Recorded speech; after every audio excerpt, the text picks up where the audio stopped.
Vous avez ce groupe Investigation Paranormale Centre. Donc vous allez dans des lieux hantés en Indre-et-Loire ou même dans le centre Val-de-Loire. Vous appelez ça enquête. Pourquoi enquête? Parce qu'il y a toute une investigation avant. On essaie de voir l'histoire du lieu, voilà, ce qui s'est passé dans ce lieu-là.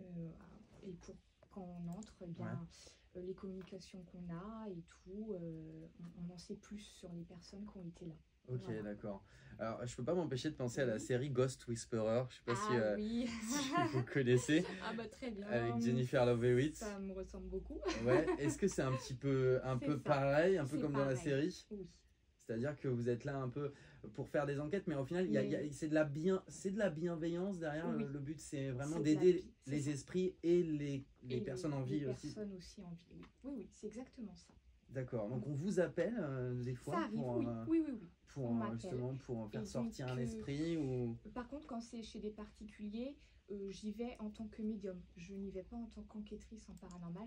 Je n'amène pas mon matériel. J'y vais vraiment avec mes capacités. Voilà. D'accord. J'ai rien besoin. Ma collègue Marina Uri, qui était en studio il y a un petit instant, vous a posé une question que je trouve très, très forte, c'est vrai. Ça fait très peur, ces sujets-là. Bon, après, il y a les personnes très cartésiennes qui vont dire, ouais, de toute façon, moi, j'y crois pas. Donc, elles ont pas, et puis, elles n'ont pas peur du tout parce qu'elles y croient pas. Mais quand même, malgré tout, on a toujours une petite frayeur. Pourquoi on a cette frayeur? Ça vient des médias? Ça vient du cinéma d'horreur? Ça vient de quoi? Non, ça vient du fait qu'on ne voit pas ce qui se passe, on n'a pas le contrôle sur la situation. Quand il y a des phénomènes paranormaux, on n'a pas le contrôle, on ne le voit pas. Ça fait peur, c'est surtout ça qui fait peur. Quel type d'esprit, alors pour vous, hein, encore une fois, quel type d'esprit reste sur Terre? Parce qu'on pourrait penser que la fin de la vie, si vraiment on se base sur ça, la fin de la vie, on s'en va. Voilà, oui, on va dans un autre plan. Voilà, mais c'est pas le cas de tous les corps, de tous les esprits. C'est pas le cas de tout le monde, non. Donc dans quel cas? Donc alors ça dépend, ceux qui décèdent et qui sont tourmentés, qui n'ont pas réglé des choses dans leur vie, avec leur famille par exemple. Il y a aussi ceux qui sont attachés aux biens matériels. Donc c'est compliqué de partir et de laisser sa maison, de laisser tous ses objets. Donc il y a tout ça.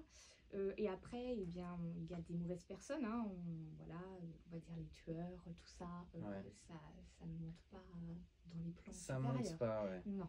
D'accord. Racontez-nous alors des expériences que vous avez vécues, Mélanie, dans les maisons.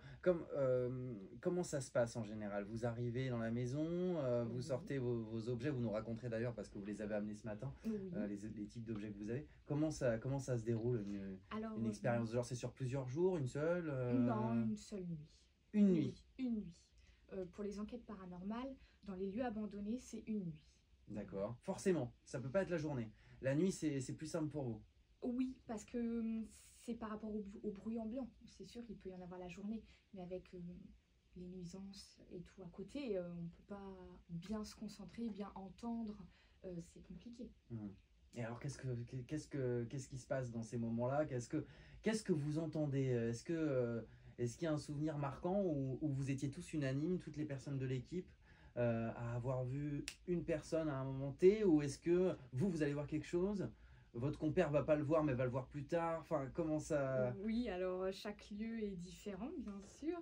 Et bien surtout, on a déjà entendu tous des voix. C'est régulier même, hein, des voix. C'est pas un cri? Un cri, oui, c'est arrivé une fois. Oui, un cri d'une femme. On croyait que c'était quelqu'un dans la rue et il y avait personne. Et on l'a tous entendu. Oui. Et ça a été aussi entendu à la caméra, parce que aussi, lors des enquêtes, on a les caméras, on a tout le matériel. Et donc ça s'appelle des PVE que j'ai dans les caméras, des phénomènes de voix électroniques. Donc là, j'ai souvent des voix. Oui. Ah, ça c'est incroyable. Bon, ce matin vous écoutez France Bleu Touraine, vous vous demandez, vous dites mais qu'est-ce qui se passe sur cette radio, sur notre radio France Bleu Touraine? En fait voilà, on fait une émission spéciale un petit peu à l'approche d'Halloween où on a décidé de vous demander si vous avez déjà vécu des expériences paranormales dans votre vie, ou vous pensez en avoir vécu une, parce que des fois on n'est pas toujours sûr que ça en soit une, je pense, Mélanie. Oui. Mais des fois il n'y a rien de paranormal, hein. Tout est normal des fois. Tout est normal. D'ailleurs rien que le mot paranormal, des fois on l'utilise, mais qu'est-ce que ça veut dire? Peut-être pas grand chose pour vous. bah, c'est des choses que beaucoup ne peuvent pas expliquer. Ouais, c'est ce qu'on C'est n'explique surtout pas ça. avec C'est ce qu'on n'explique scientifiquement. pas, scientifiquement. Alors appelez-nous 02 47 38 10 20 ce matin sur France Bleu Touraine. On essaye de se faire peur un peu, d'écouter des histoires à dormir debout, comme on dit. Et puis d'écouter de la musique aussi, ça c'est tout à fait normal. Mélanie Naudet avec nous, du groupe Investigation Paranormal Centre sur France Bleu Touraine Niagara. Je dois m'en aller sur France Bleu Touraine. Passez une très belle matinée avec nous.